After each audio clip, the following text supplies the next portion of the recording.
ആഹാ, ഇവിടെ നിൽക്കുകയായിരുന്നോ? ശിവ ശിവ, ധാരായത് തനിക്ക് വഴിയൊക്കെ ഓർമ്മയുണ്ടോ? മറന്നിട്ടൊന്നുമില്ല പുണ്യരെ, ഒന്നും ഇങ്ങോട്ട് കിടക്കാൻ സമയം കിട്ടുന്നില്ല, അതുകൊണ്ടാ. അല്ല, നമ്മുടെ വിഷു എവിടെ? കിഴക്ക് വെളുക്കണതിന് മുമ്പ് പാടത്തോട്ട് പോയതാ. ആ, എന്തൊക്കെയുണ്ട് വിശേഷം? ബിസിനസ് ഒക്കെ പൊടി പൊടിക്കണുണ്ടെന്ന് വിശ്വം പറഞ്ഞു. ബിസിനസ് എന്നൊക്കെ പറയുമ്പോ വലിയ അന്തസ്സാ. സംഗതി ലൊടാക്ക് മലഞ്ചരക്ക് കച്ചവടാന്നുള്ളത് നമുക്കല്ലേ അറിയൂ. ആ, ശരിയാ ശരിയാ. അപ്പോൾ നേരെ ഒന്ന് നിന്നേ. എന്താ? ഇന്നലത്തെ കൂലിയുടെ കണക്കാ. എന്താണോ ഇപ്പൊ ഖേദമുണ്ടോ? പഠിക്കാൻ പറഞ്ഞയച്ച കാലത്ത് രാഷ്ട്രീയവും കുത്തുപറിയുമായിട്ട് നടന്നോണ്ടല്ലേ? അതിപ്പോ ഓരോരുത്തരുടെ തലവരാന്നല്ല, എന്താ പറയാ. വിശ്വന്റെ കാര്യം എന്താ? അമ്മ എപ്പോഴും എന്നെ സഹായിച്ചുകൊണ്ടിരുന്ന അവന്റെ പേരും പറഞ്ഞ എന്റെ ഏട്ടന്റെ മോനെ കണ്ട് പടിയടാന്ന്. ശരിയാ. Business administration റാങ്കോടെ പാസ്സായല്ലേ. അവനിപ്പൊ എന്താ ചെയ്യണേ? പാടവും കൃഷിയും. ചെളിയുടെ മണമില്ലാണ്ട് ഉറക്കം കിട്ടില്ല എന്നുള്ള അവസ്ഥയല്ലേ അവന്. അയാളുടെ കാര്യം ഒന്നും പറയാണ്ടിരിക്കാ നല്ലത്. രേവതിക്കുട്ടിയുടെ കല്യാണം കൂടി കഴിഞ്ഞ കുടകിലോ വെച്ചാ പോവാത്രേ. തോട്ടം വാങ്ങി കൃഷി നടത്താൻ. എന്താ ഇപ്പൊ ചെയ്യാ? ഓരോരുത്തരുടെ ഓരോരോ രീതികൾ. അല്ല, ഇവിടെ ടെലിഫോൺ വർക്ക് ചെയ്യുന്നില്ലേ? അതിന്റെ ഒരു സ്വഭാവം അങ്ങനെയല്ലേ. ഒരു മഴ ചാറിയെന്ന് കേട്ടാ മതി, 4 ദിവസത്തേക്ക് കമാന്നൊരു അക്ഷരം മിണ്ടില്ല. അടുപ്പിലിട്ട് കത്തിക്കാ വേണ്ടത്. ആ, എന്നാ അങ്ങനെ ആവട്ടെ. ഞാനിന്ന് വിശ്വനെ കണ്ടിട്ട് അങ്ങോട്ട് പോവും. അടുത്ത ആഴ്ച വിസ്തരിച്ചൊന്ന് വരുന്നുണ്ട് അമ്മയും കുട്ടി. എന്താ? ശരി.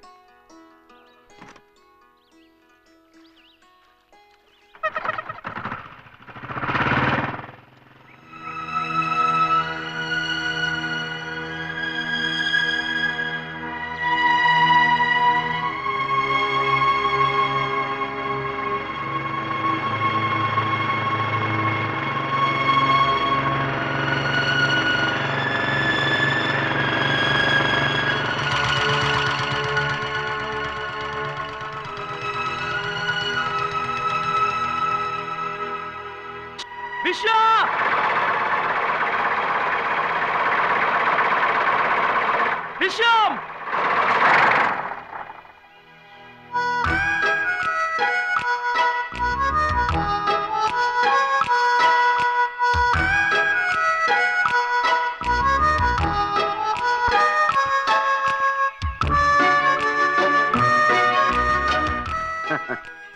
Hello, good morning. എന്തു പറ്റി ഈ വഴിക്കൊക്കെ? എന്താടോ മിഴിച്ചു നോക്കണേ? അല്ല, ഞാൻ ചിന്തിക്കുകയായിരുന്നേ, മനുഷ്യന്റെ ഓരോ കാര്യം. 5 ശമ്പളം, ബാംഗ്ലൂർ സിറ്റിയിൽ കിണ്ണം കാച്ചി ഓഫീസ്, കമ്പനിയുടെ ഫ്ലാറ്റ്, ആകപ്പാടെ പളപളാന്നുള്ള ജീവിതം. ഇതൊക്കെ ഇട്ടെറിഞ്ഞു പോന്നതേ ഈ ചേറി കിടന്ന് മറിയാനായിരുന്നല്ലോന്ന്. ആ പറഞ്ഞ ലക്ഷറീസിന്റെ കൂട്ടത്തില് കഴുത്തിൽ ഒരു ടൈയും കൂടി ഉണ്ടായിരുന്നു. അതിന്റെ മുറുക്കം കൂടി ശ്വാസം മുട്ടിയപ്പോഴാ എല്ലാം കൂടെ തട്ടി ഒരു ഏറ് വെച്ച് കൊടുത്തത്. ഇതിന്റെ ഒരു ത്രില്ലും ഫ്രീഡം ഒക്കെ വേറെ എവിടെ കിട്ടുവടാ? ആ, അല്ല, നീ എന്താണ് രാവിലെ തന്നെ? ഞാൻ 2-3 ദിവസമായിട്ട് ഇവിടെ ഇല്ലായിരുന്നു. അമ്മയും കുട്ടി അങ്കമാലി വരെ ഒന്ന് പോയി. ആ തിമിരത്തിന്റെ ഓപ്പറേഷൻ ആയിരുന്നു. ഇന്നലെ രാത്രിയാ വന്നത്. വന്നപ്പോ വേലക്കാരി പെണ്ണാ പറയണത് മിനിയാന്ന് രാവിലെ രേവതിയോട് വിളിച്ചിരുന്നത്രേ. കുഞ്ഞുങ്ങളത്തേക്ക് ഇനി ഒരുപാട് ട്രൈ ചെയ്തു, പക്ഷെ കിട്ടിയില്ല. വീട്ടില് ഫോൺ ഔട്ട് ഓഫ് ഓർഡറാ. എന്താ വിശേഷമൊന്നുമില്ലല്ലോ? ഇല്ല, പക്ഷെ നീ ഒന്ന് അടിയന്തരമായിട്ട് അവിടെ വരെ ചെല്ലണമെന്ന്. അടിയന്തരാണെന്ന് മാത്രം പറഞ്ഞു. കാര്യമൊന്നും ഉണ്ടാവില്ല. അവൾക്ക് നാട്ടിലേക്ക് വരണമെന്നുണ്ടാവും. നീ ടൗണിൽ ചെന്നിടത്തുനിന്ന് വിളിക്ക്, എന്നിട്ട് തീരുമാനിക്കാൻ പോണോ പോണ്ടേന്ന്.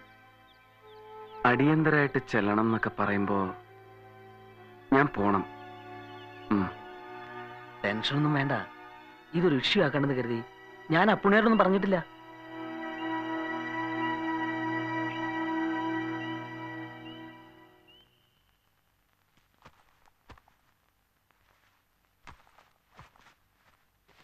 എന്താ ഇപ്പോ പെട്ടെന്നിങ്ങനെ? ഫോൺ ചെയ്തിട്ട് മോളെ കിട്ടിയില്ലേ? ഇല്ല, ഹോസ്റ്റലിൽ വിളിച്ചപ്പോ അവിടെ ഇല്ലാന്നാ പറഞ്ഞേ. ഹോസ്പിറ്റലിൽ ട്രൈ ചെയ്തിട്ട് കിട്ടിയിട്ടില്ല. ഹരി ശ്രമിക്കണ്ട്. ഇനി ഇപ്പൊ ഒന്നും നോക്കണ്ട, പൊയ്ക്കളയ്യ, അതാ നല്ലത്. അന്യനാട്ടില് പഠിക്കാനായി ഒരു 5 കൊല്ലം. ഇപ്പൊ അവിടെ ജോലിയെന്നും പറഞ്ഞിട്ട്. അല്ല, ഈ MBBS കഴിഞ്ഞവർക്കൊന്നും നമ്മുടെ നാട്ടിൽ പണി കിട്ടില്ലേ? അതാ ഞാൻ ചോദിക്കണത്. അതിപ്പോ എന്താ ചെയ്യാ പുണ്യാരെ? അവക്കഥ ഇഷ്ടം. ഇഷ്ടം പോയി കൈയോട് അങ്ങോട്ട് കൂട്ടിക്കൊണ്ടു വരിക. ഒരു ഏട്ടനുണ്ട്, അനിയത്തിയും. രണ്ടിനും തോന്നിയ പോലെയാ. എന്നെ കൊണ്ട് വയ്യ ഇടയിൽ കിടന്ന്. ഹരി വന്നു എന്നാ തോന്നണേ. അമ്മേ, എന്തായി? ഹോസ്പിറ്റലിൽ കിട്ടി. അവിടെ ഇനി നാളെ ഡ്യൂട്ടി ഉള്ളത്രേ. ഒരു പ്രോപ്പറായ മറുപടി കിട്ടണില്ല. എന്തേലും സുഖമില്ലാണ്ടോ മറ്റോ ആയോ ഈശ്വര? വല്ല ഫ്രണ്ടിന്റെയോ മറ്റോ വീട്ടിൽ കാണും. ചില മലയാളി കുട്ടികളുണ്ടല്ലോ അവിടെ. എന്തായാലും സമയം കളയാണ്ട് ഞാൻ തിരിക്കാം. യാത്ര എങ്ങനെയാ? ഏതാ വണ്ടി? ആ ട്രെയിനിൽ നോക്കണ്ട, ഭയങ്കര റഷാ. അതാ പിന്നെ ആ ഞാൻ വേറെ സംഗതി റെഡിയാക്കിയിട്ടുണ്ട്. ഒരു ബസ്സാ, ആ. പിൽഗ്രിം ടൂറാ. നമ്മുടെ ഗുരു ട്രാവൽസിന്റെ ഒരു സീറ്റ് ഞാൻ ഒപ്പിച്ചു വെച്ചിട്ടുണ്ട്. എങ്ങനെയും അങ്ങ് എത്തിയാ മതി. ദേ ഞാൻ കൂടെ. ഏയ് വേണ്ട, ഞാൻ ചെന്നിട്ട് വിളിക്കാം.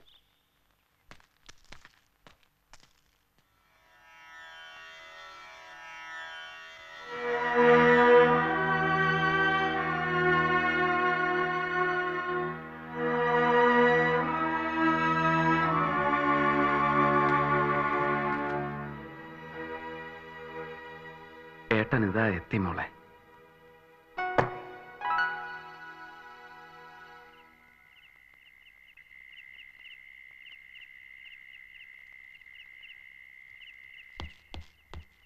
ആ സാറ് കയറുന്ന. പിന്നെ സീറ്റിന്റെ കാര്യം ചിലപ്പോൾ പ്രശ്നമാവും. കാരണം മീനാക്ഷി വരുത്തുന്ന ഗ്രൂപ്പ് കയറാനുണ്ട്. സ്ഥിരം പാർട്ടീസാ. അവർ നേരത്തെ ടിക്കറ്റ് റിസർവ് ചെയ്തിരുന്നതാ. സാരമില്ല, നമുക്ക് അഡ്ജസ്റ്റ് ചെയ്തങ്ങ് പോവാം. എന്താ? എനിക്ക് എങ്ങനെങ്കിലും അങ്ങ് എത്തിയാ മതി. ഓ അങ്ങനെ ആയിക്കോട്ടെ. ആ എന്നാ പുറപ്പെട്ടോ.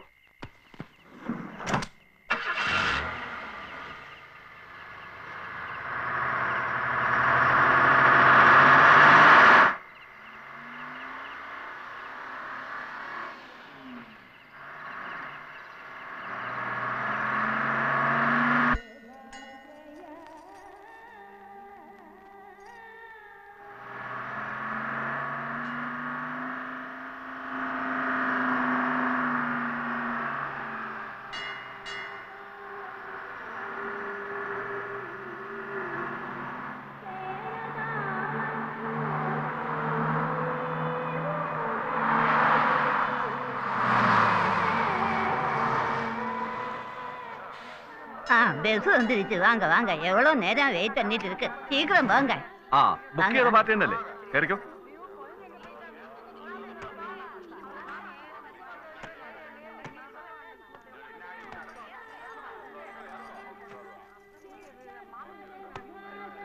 கௌரி, ஐயோ குழந்தை காணா. யாராவது போய் கொஞ்சம் கூப்பிடுங்க. கௌரி,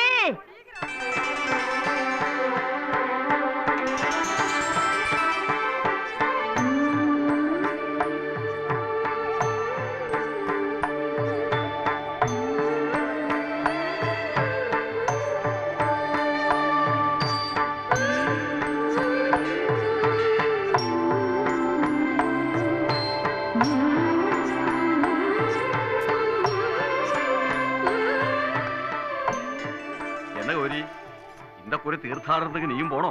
ആ പാർട്ടി പെരിയപ്പ ടീമിന്റെ ക്യാപ്റ്റൻ ഞാനാ. എന്താ തിരുപ്പതി പോനാ ലഡു മറക്കാതുങ്കോ. മറക്കില്ല. ഗൗരി, ആ വാങ്ങോ.